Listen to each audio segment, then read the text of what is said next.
भारत की आज़ादी के आंदोलन में ऐसी सैकड़ों महान विभूतियां थीं जिन्होंने लोगों को अंग्रेजों के खिलाफ खड़े होने की प्रेरणा दी, आज़ादी हासिल करने के लिए प्रेरित किया। लेकिन इनमें दो का जिक्र हम इस वक्त कर रहे हैं, राष्ट्रपिता महात्मा गांधी और महामना पंडित मदन मोहन मालवीय। दोनों के काम करने के कई तौर तरीके एक दूसरे से काफ़ी अलग थे, लेकिन दोनों की एक बात बहुत खास और एक समान थी, दान जुटाने में दोनों का ही कोई मुकाबला नहीं था। देश की आज़ादी की लड़ाई में उन्होंने जनता का आर्थिक योगदान भी लिया। पंडित मदन मोहन मालवीय ने जनता ही नहीं बल्कि बड़े बड़े राजाओं महाराजाओं की तिजोरियां भी दान के लिए खुलवा दी। खुद महात्मा गांधी इसकी तारीफ करते नहीं थकते थे। उनका मानना था कि सार्वजनिक संघर्ष में अगर सबका आर्थिक योगदान होगा तो संघर्ष और गंभीरता से लड़ा जाएगा। याद रहे कि ये दोनों महान विभूतियां अंग्रेजों से भारत को आज़ादी दिलाने की लड़ाई लड़ रही थी। लगता है आज़ादी की लड़ाई के बापू के उसी फॉर्मूले को आधार बनाकर कांग्रेस पार्टी अपनी खाली तिजोरी को अब भरना चाह रही है, क्योंकि कांग्रेस ने अपनी जनता से पैसे जुटाने के कार्यक्रम को कुछ ऐसा ही जामा आजकल पहना दिया है। कांग्रेस ने एक नया अभियान शुरू किया है, डोनेट फॉर देश, यानी देश के लिए दान। आम चुनाव से पहले कांग्रेस इसके जरिए आम जनता से दान मांगने की मुहिम पर निकली है। जनता से दान मांगने के इस तरीके को क्राउड फंडिंग कहा जाता है। कांग्रेस का कहना है कि उसका यह अभियान 1921 में महात्मा गांधी के ऐतिहासिक तिलक स्वराज फंड से प्रेरित है। असहयोग आंदोलन शुरू होने के एक साल बाद लोकमान्य बाल गंगाधर तिलक की पहली पुण्यतिथि पर महात्मा गांधी ने तिलक स्वराज फंड की स्थापना की थी। इसके तहत आंदोलन के लिए 1 करोड़ रुपए जुटाने का लक्ष्य उस वक्त रखा गया था। देश की सबसे पुरानी पार्टी कांग्रेस अब उसी दिशा में चल पड़ी है। कांग्रेस का गठन 28 दिसंबर 1885 में हुआ और इस साल कांग्रेस की 138वीं वर्षगांठ है। इसीलिए कांग्रेस ने इस अभियान के तहत 138 रुपए, 1380 रुपए और 13,800 रुपए दान देने की अपील जनता से की है। कांग्रेस की दलील है कि चुनाव लड़ने के पैसों के लिए यदि अमीरों के भरोसे रहा जाएगा तो उनकी ही नीतियों का पालन करना पड़ेगा। लेकिन हम जनता के लिए काम करते हैं, इसीलिए जनता से ही दान मांग रहे हैं। सुनते हैं मल्लिकार्जुन खड़गे। हमारे पार्टी के सभी नेताओं ने मिलकर एक ऐप तैयार किया है और ये मैं समझूंगा ये पहली बार है कि कांग्रेस पार्टी में लोगों से यानी आम जनता से मदद लेकर देश को बनाने के लिए ये किया है, क्योंकि सिर्फ अमीरों के ऊपर ही अगर आप भरोसा करके काम करते जाएंगे तो ये कल के दिन उनके कार्यक्रम को और उनके पॉलिसीज़ को हमको मानना पड़ता है।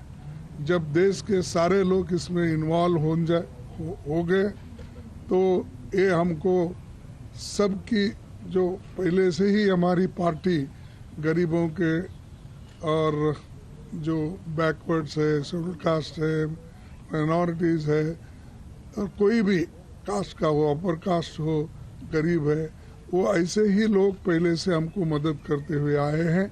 और इसी ढंग से महात्मा गांधी जी भी सब लोगों से डोनेशन लेकर ही देश को आज़ाद कराया है। कांग्रेस के सभी प्रदेश अध्यक्षों को कहा गया है कि वो इस अभियान को लेकर जागरूकता फैलाएं। 28 दिसंबर तक कांग्रेस का ये अभियान ऑनलाइन चलेगा। 28 दिसंबर को कांग्रेस का स्थापना दिवस है। उसके बाद कांग्रेस के कार्यकर्ता दान लेने के लिए घर घर भी जाएंगे। कांग्रेस ने 2018 में भी लोकसभा चुनाव से पहले इस तरह का एक अभियान चलाया था, लेकिन उसे खास कामयाबी नहीं मिली थी। दरअसल कांग्रेस का खजाना खाली होने के सियासी कारण भी है।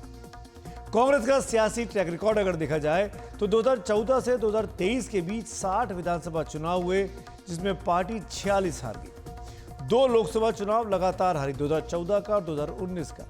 पार्टी के पास 60 से भी कम लोकसभा सांसद हैं 543 के कुल हाउस में।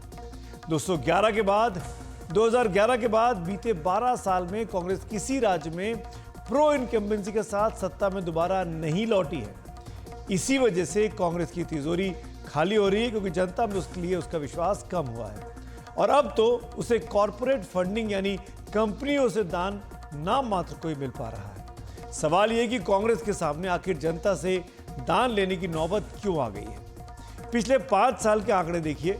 2018-19 में कांग्रेस की आय 918 करोड़ रुपए की थी। 2019-20 में यह घटकर 681 करोड़ रुपए रह गई।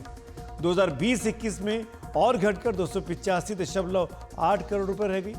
2021-22 में ये 96 करोड़ पर आ गई और 2022-23 में कांग्रेस की तिजोरी में मात्र 79 करोड़ रुपए ही रह गए। कांग्रेस जैसी बड़ी पार्टी के देश भर में चुनाव लड़ने और संगठन को चलाने के लिए जो खर्च चाहिए वो जस का तस है, लेकिन उसे फंड मिलने का जरिया अब सूख रहा है। लेकिन क्यों, ये भी जरा जान लीजिए। कांग्रेस की कॉर्पोरेट फंडिंग लगातार घटी है। पार्टियों को इलेक्टोरल बॉन्ड के जरिए पैसा मिलता है।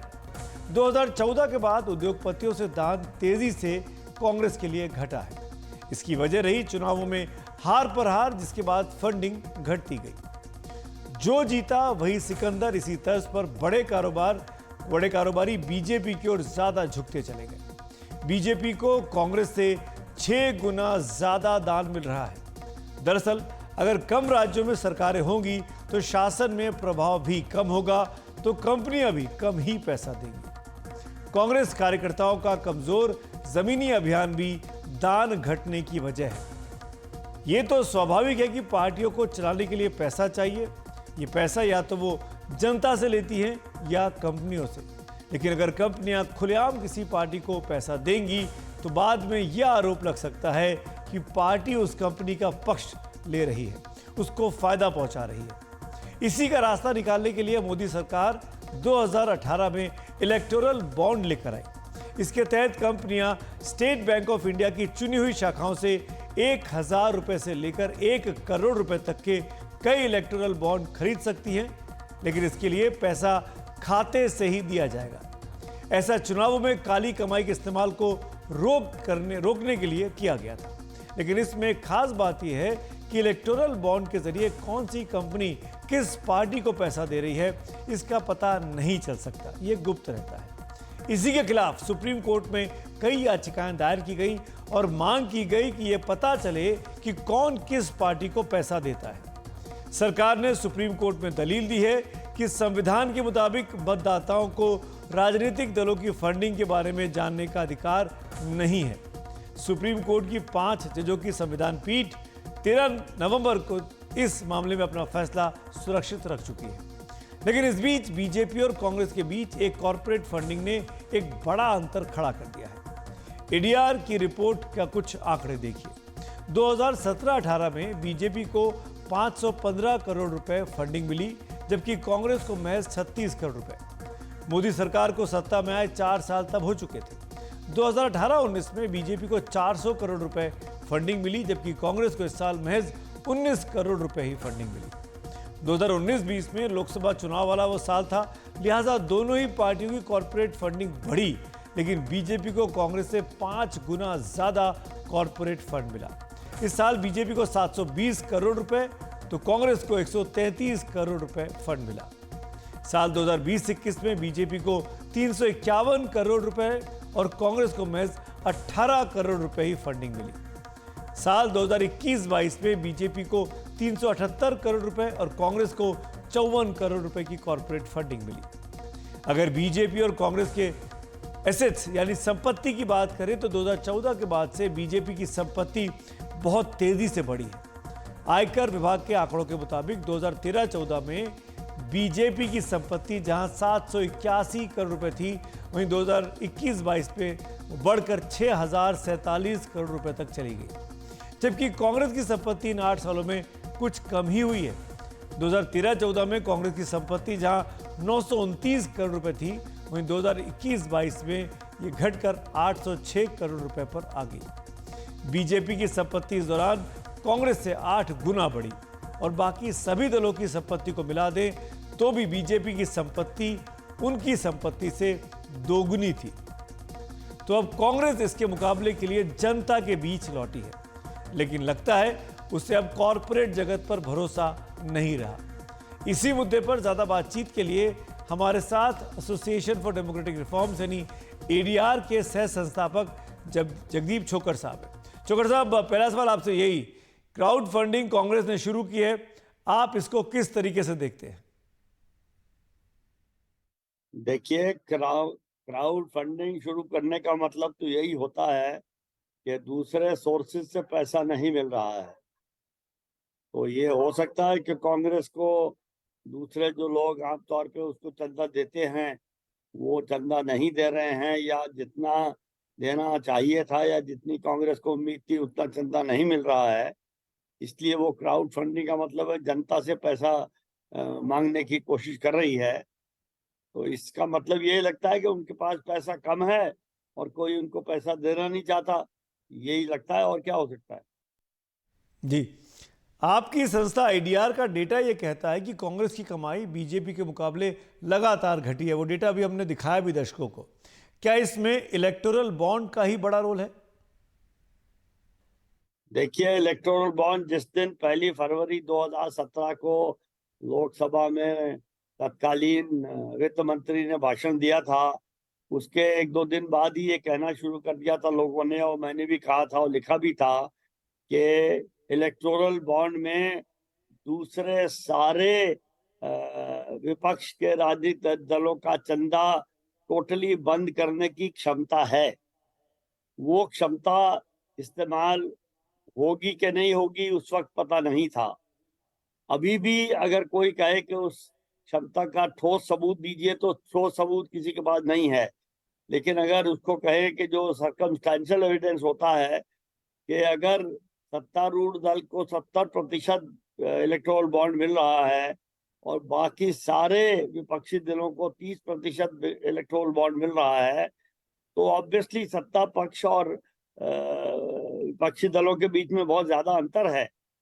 उसका एक बड़ा पहलू यह है कि विपक्षी दलों को भी, कम से कम जो ऐसे दल हैं जो अपने आप को राष्ट्रीय दल कहते हैं या राष्ट्रीय दल समझते हैं, उनको भी पूरे देश में इलेक्शन लड़ना पड़ता है और सत्तारूढ़ दल को भी पूरे देश में लड़ना पड़ता है। तो पैसे की जरूरत तो हर राष्ट्रीय दल को बाय लाज उतनी ही होनी चाहिए, एक सी। लेकिन अगर सत्तारूढ़ दल को कहीं ज्यादा पैसा मिले और बाकी विपक्ष के दलों को बहुत कम पैसा मिले, तो इससे लेवल प्लेइंग फील्ड पे तो असर डायरेक्टली पड़ता ही है। इसलिए इसीलिए हो सकता है कि कांग्रेस को कम पैसा मिला हो, इसलिए उन्होंने क्राउड फंडिंग की कोशिश की हो, ये हो सकता है। लेकिन जोकर साहब, क्या ये माना जाए, और ये तो हम सब समझते भी हैं कि जिसकी सरकार होती है उसी को फंडिंग मिलती है, या जिसकी सरकार आने की संभावना ज्यादा दिखाई देती है उसको कंपनियां आसानी से उसको फंड देती है। क्या ये बात ठीक है? देखिए, सक्सेस हो पाएगी कि नहीं हो पाएगी ये मैं नहीं कह सकता, ये तो समय बताएगा। लेकिन जो पुराने जमाने में इलेक्टोरल बॉन्ड के पहले सत्तारूढ़ दल को ज्यादा फंडिंग मिलती थी, वो सही बात है कि मिलती थी। लेकिन उस समय सत्तारूढ़ दल के पास कोई ऐसा औजार या हथियार नहीं था जिससे वो ऑपोजिशन के दलों की फंडिंग को रोक सके।